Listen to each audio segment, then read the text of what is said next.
A battery load tester applies a controlled electrical load to a battery and measures how well the voltage holds up, showing whether the battery can deliver power under real operating conditions. Now I'll pass on to Matthew, who will go over the safety tools. Okay, so to do a battery load test, first we're going to talk about the safety you're going to need. You're going to want to have some of these like nitro gloves, because if the battery acid gets on your hands and then you go and eat or rub your eyes or something like that and battery acid gets in your body, it'll hurt a lot. So we recommend using gloves. You want to use glasses as well, because if any battery acid like splashes, you don't want it in your eyes. And then coveralls, because battery acid can splash on your clothes, and then when you wash them, they'll turn white and get holes in it. So that's the safety gear you'll need. So for tools you need for the battery load test, first you're going to want a wrench set, just so you can take the battery out of the car. We'll show you what the bracket looks like later. This is a battery. You're going to obviously need a battery for a load test. You're going to need a voltmeter or a multimeter. This multimeter means that you can check current and voltage, but we just need to check voltage, so it's a bit extra. And we need a wire brush here, just in case this is corroded or if it's rusted, because sometimes the battery acid leaks and then it turns all white and blue, and you have to erase, kind of brush that all off, otherwise it's not as conductive as before. And also sometimes it rusts from like water and stuff. You're gonna also need the load tester, because obviously it's a battery load test. The load tester checks how well your battery holds charge. And before that, you're gonna be using, where's the charger at? It's right there. The battery charger over here. This thing's gonna charge the battery up. So after the load test, your battery's not gonna be at the full 12 volts that it's supposed to be at. So you're gonna use that to bring it back to the 12 volts.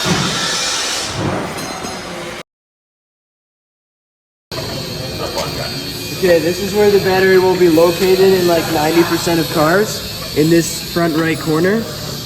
Sometimes they'll have a bracket over top with screws that are holding it in place, but here we just have this like screws on the post that hold it down. So we're gonna take the right size socket and just loosen that off. And then once you get it loose, it should just wiggle off, and then you can just pull it up. And then yeah, we'll do that for both of them, and then take the battery out of the car and bring it to our workbench. Okay, so now you have your battery from the car. First thing you want to do is you want to clean the posts, because these posts are normally very dirty. See how it turns shiny once I rub it? So we actually have a tool in the shop in these little blue containers. These things, yeah, only use on posts. And you just twist it. Whoops. And it cleans the post. So now that one's nice and shiny, and it gets rid of all this carbon in that stops your current from flowing through. It's the same thing as a wire brush, but circular. A tubular wire brush. Do not use on skin.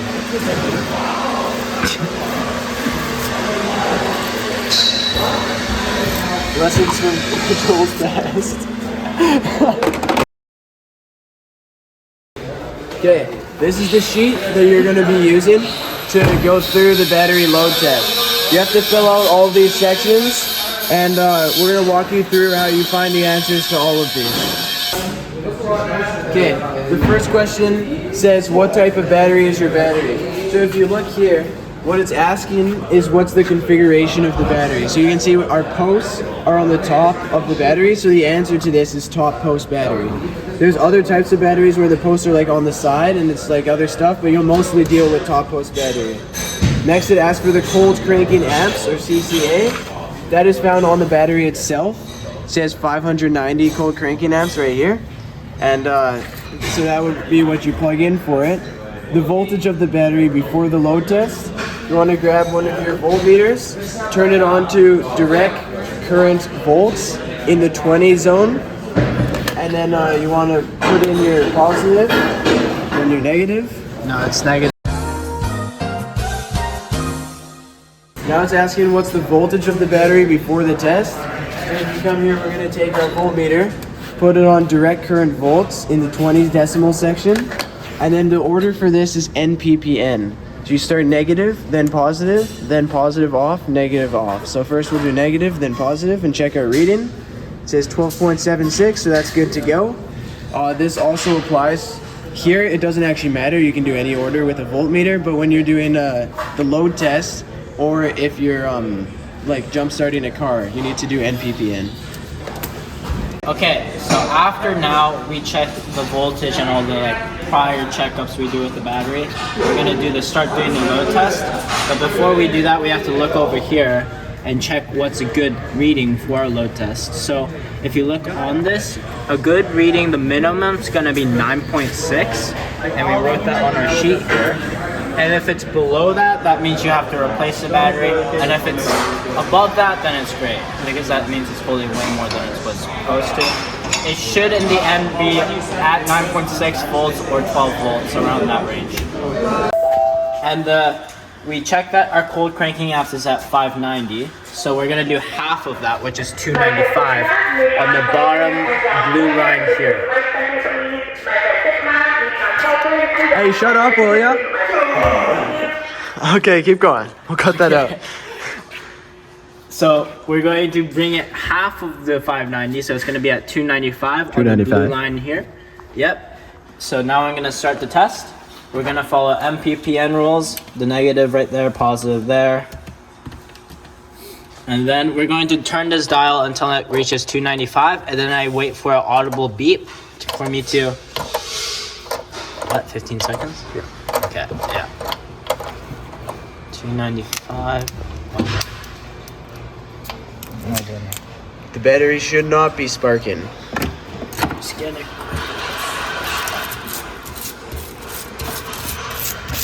Increase contact points. Something was not matching up. So when you guys do this, you're gonna have to be very procedural, but when you're as old as we are, one day you'll know how to do it on the fly. Oh yeah. Awesome. 295 right there. It's not 295. Nope, Yeah, you're good. Yeah. That's And this good. thing's gonna beep at us when it's done. It's smoking. That's Okay, Okay, so we had to switch batteries quickly because the other one kept on like sparking on us and exploding, and it was weird. So it's the same situation here. We're going to check for the cold cranking amps, which is 525 there, and we're going to have that, which is 2.5. Typical. Of course, he knows that.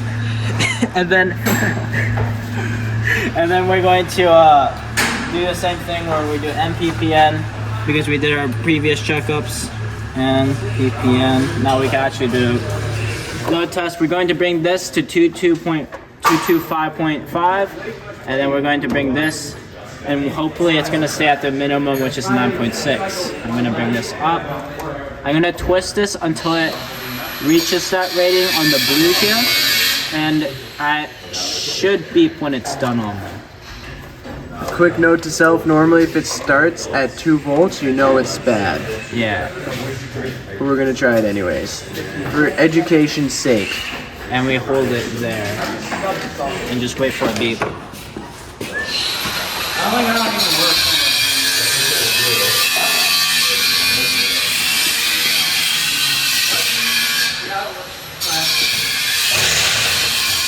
Beep! Oh, it beeped. Okay. That means your test is done. Awesome. Take it off. And now we're gonna do the positive negative now because MPPN. Positive negative. Take that off. And that's it. Now we're gonna check the voltage for it. Okay, we're done. The load test was kind of tweaking out. It should have been good because our reading is saying it's good. We're going to check one more time with the voltmeter. It should be at 12 or 9, and it's at 12, so that means this battery is good.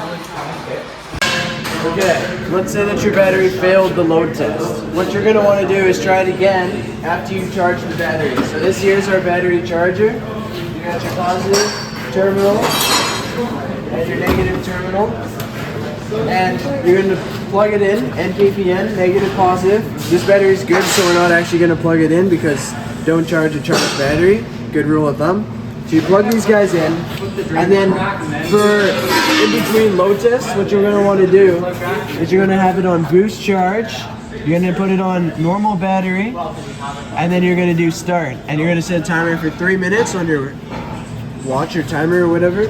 And after 3 minutes, you're gonna redo the whole load test, and if it fails twice, the battery's done. So